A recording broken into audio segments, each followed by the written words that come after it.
Hey, John Martinez here with Midwest Revenue Group and the REI Sales Academy. Now, I posted a question the other day in our private Facebook group, the REI Sales Academy, and I asked a question. The question I asked was, what deal killers are standing in your way? So, deal killers, we refer to deal killers as being something that, even when someone wants to take some action, even when someone wants to do a deal with you, sometimes things get in the way.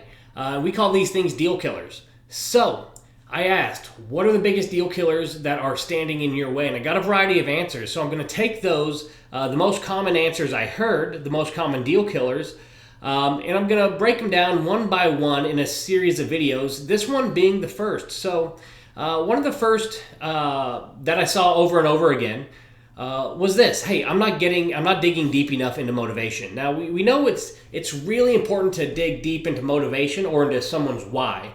And the reason is because the deeper we go there, the more motivation we create to take action, the more of a sense of urgency our prospect has to do something about their situation. Furthermore, we know that all complex decisions are made from the emotional part of the brain. So this is really a necessary ingredient to any big decision, any complex decision, or any sale. So we know motivation is extremely important, but some people are not digging deep enough into it. And I want to answer the question of how we can solve this problem. Now, there's two ways to look at this, conceptually or really tactically. So I'm going to look at each, starting with conceptually. So there's three issues really that keep people, hold them back from a conceptual perspective in terms of digging for motivation. One is a non-supportive buy cycle. All that means is the way we sell is the way we buy. So if you're not digging deep enough, you're not asking enough questions, it's because you don't like to be asked a lot of questions. You don't like your salesperson to dig too deep in your situation when you're being sold to. You don't like to share that information. So when others are reluctant to share that information, you just accept it. The other one is the tendency to get emotionally involved. When these questions go deep, emotions do come to the surface. We do occasionally get pushback. It's not a cookie cutter sales call, right? There's real people, real emotions at play here, and sometimes it's uncomfortable. Now, if you've got the tendency to get emotionally involved, when you get uncomfortable, you blow it. You do what anyone does when they feel not okay. They either hide, they run, they flee, or they fight, right? The old fight or flight scenario. So you get uncomfortable and you fight or you flee, you abandon your sales process or you cut the call short or you just skip that part of the process altogether. The other one that can get in the way is fear of losing the deal.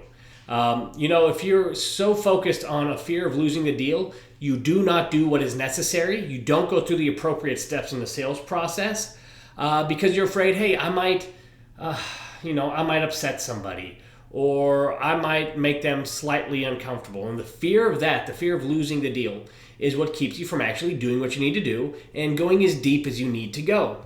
So let's talk about some solutions. Number one, get decisive, right? More than that, you sell how you buy. So beyond getting decisive, don't be afraid to open up about your feelings. Don't be afraid to open up about, hey, this is important to me because fill in the blank. I feel like when this happens, and it stinks, right? If you're not afraid to share your feelings, to share how you feel, to get off of this really surface layer, very, vanilla, business-like conversation with your friends, family, or others, then you're never going to be able to take a conversation there when you're on a sales call, right? So you sell the way you buy. So if you want your prospects to share with you, you're going to have to start sharing with others. Or else when they're not willing to, you're not going to ask them. In fact, what you'll probably do is skip that altogether. Number two, get your emotional needs filled somewhere else. In a sales call, the most important thing to do is earn respect, not friendship. Now, I know when it comes to influence, people are more apt to open up with those they have rapport with, and it's going to be easier to build rapport if they like you. But if you're trying to get your emotional needs filled by your prospect, well, you're not going to do a very good job selling, right? If you have a need for validation, in other words, if you want your prospect to like you, what are you not going to do? You're not going to ask the tough questions. You're not going to ask any questions that could lead the prospect to get uncomfortable. But here's the thing, it's that discomfort that leads to increased levels of motivation and an urgency to take action. Guys, when do we take the biggest action in our life? We take that action when we're in the most pain, right? If I feel a slight headache coming on, do I do anything? Probably not. But if I feel a massive migraine coming on, I might, leave work. I might go get medicine. I might schedule a visit with the doctor. I might even end up in the ER, right? The bigger the sense of pain, the more action and urgency to take action that we have. So get your emotional needs filled somewhere else, never from your prospect. Next is practice, right? Practice, practice, practice. If we don't practice this outside of sales scenarios, or even in sales scenarios, we're never going to use it. We're never going to get good at it. If we never get good at it, we're going to be scared to ask the questions we need to ask and to take a sales call where we need to take that sales call. So you need to practice. Practice will relieve that fear. When you actually do it and you practice in front of your prospective clients, that's going to relieve fear because you're going to see the outcome. When you do this, you practice, and then the seller responds, and you get deeper into your sales call, and you get more deals. That's going to relieve any fear of doing it, right? When you practice, you'll also feel more confident. So whether you know or not what the outcome is, you're going to feel more confident if you practice. Now, you can practice by yourself, with your peers. You can practice just an everyday conversation using your problem, impact, and picture perfect questions. It'll actually take every conversation deeper. It's very natural, and you'll actually forge deeper friendships and relationships with those who you use this technique with, because all it is really asking people more about their situation, them. That's what they want to talk about and share anyways. And you know what, guys? Here's the thing. When you do a whole lot of this, you go on autopilot. You train your mind to go on autopilot. When you practice enough, it just becomes like muscle memory, and it's just triggered when it's time to come out, and it comes out without you even having to think about it.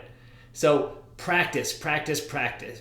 So learn to sell how you buy, earn respect, not friendship, and relieve fear, go into autopilot through practice. Now, let's talk about tactical issues, right? So you might be good with all that stuff we just listed, but you just don't know how to really, you understand the why and you've got that down, but you don't know the how, right? How do I do this? How do I structure my questions? How do I actually pull this off? So really this comes down to the poor use or no use of impact questions. Impact questions are what take the conversation down to a deeper level. So how do we solve this?